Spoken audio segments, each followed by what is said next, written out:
Sit on your bed one day and ask yourself, what remarkably stupid things am I doing on a regular basis to absolutely screw up my life? And if you actually ask that question, but you have to want to know the answer, right? Because that's actually what asking the question means. It doesn't mean just mouthing the words. It means you have to decide that you want to know. You'll figure that's out so fast it'll make your hair curl. There's no better pathway to self-realization and the ennoblement of being than to posit the highest good that you can conceive of and commit yourself to it. And then you might also ask yourself, and this is definitely worth asking, is do you really have anything better to do? And if you don't, well, why would you do anything else? If you orient yourself properly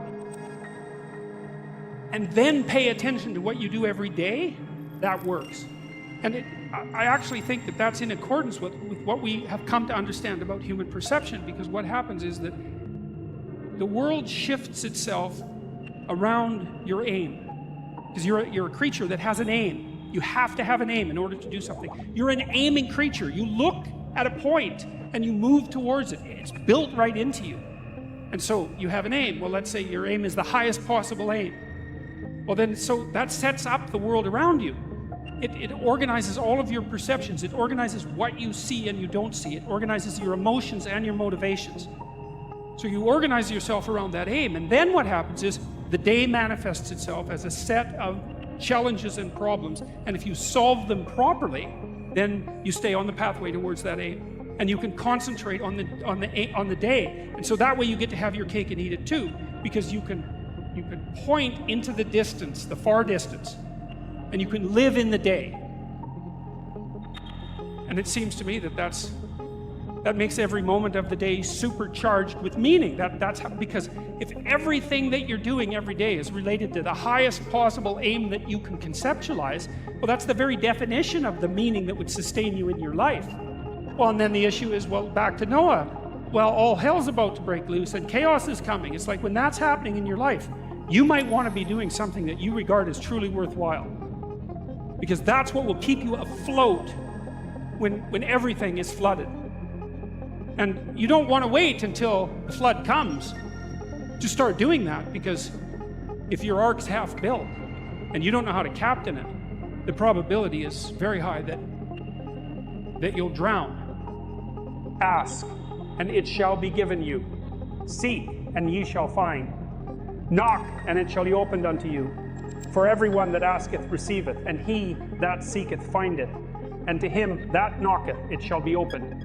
That sounded pretty optimistic again. But again, I think it's a description of the structure of existential reality. When I'm in my clinical practice and I observe, and this is also the case with my students, is, let's say, people's lives aren't what they would like them to be. And so then you ask why? Well, forget about tragedy and catastrophe, because that's self-evident, and we're not going to discuss that. Although the degree to which you bring about your own tragedy is always indeterminate. But I would never say that every terrible thing that is visited on a person is something they deserve. I think that that's a very dangerous presupposition, especially because everyone gets sick and everyone dies. But one of the main reasons that people don't get what they want is because they don't actually figure out what it is. And the probability that you're going to get what would be good for you, let's say, which would even be better than what you want, right? Because, you know, you might be wrong about what you want easily, but maybe you could get what would really be good for you. Well, why don't you? Well, because you don't try. You don't think, okay, here's what I would like if I could have it. And I don't mean, you know, in a way that you manipulate the world to force it to deliver you goods for status or something like that. That isn't what I mean.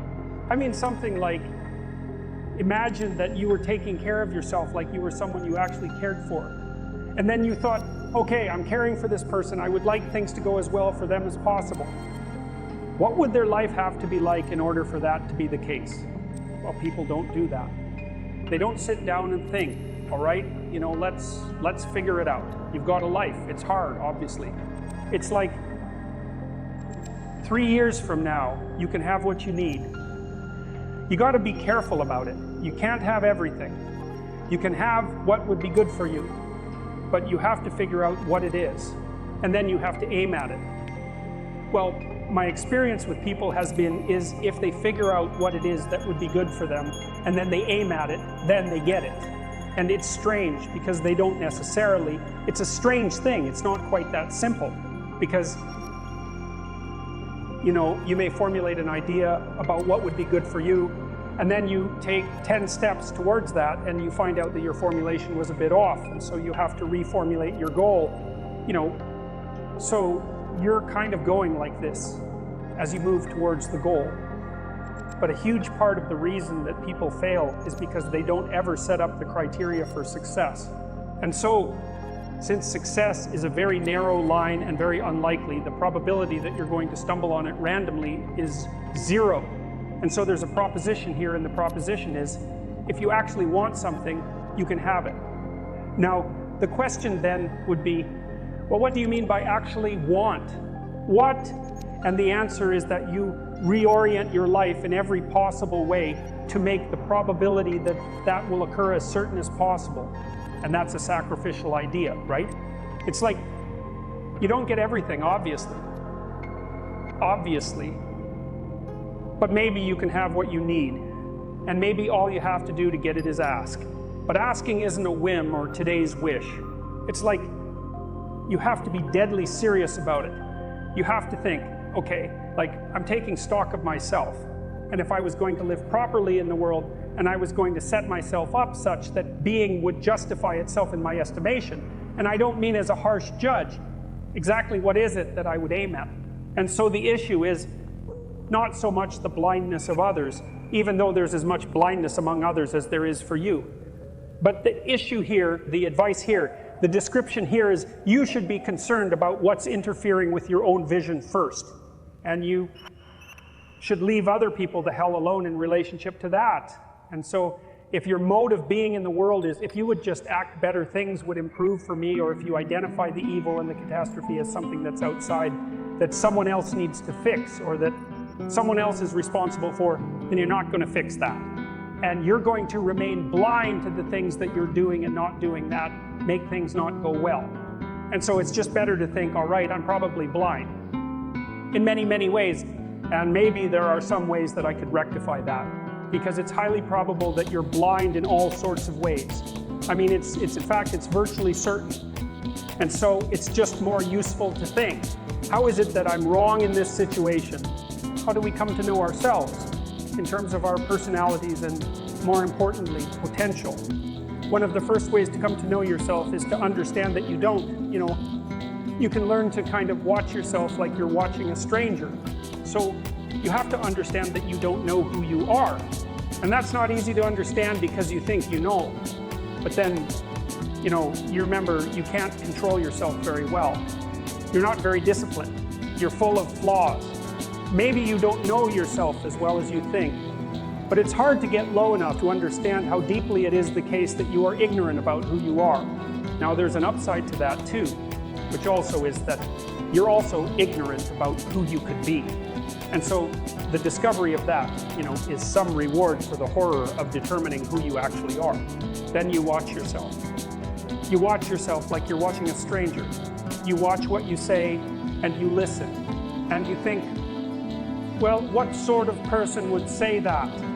And how am I reacting emotionally when I'm communicating in that manner? Is that making me feel stronger, weaker? Is it filling me with shame? Is it helping my confidence? Am I laying out a lie? Am I deceiving myself and other people?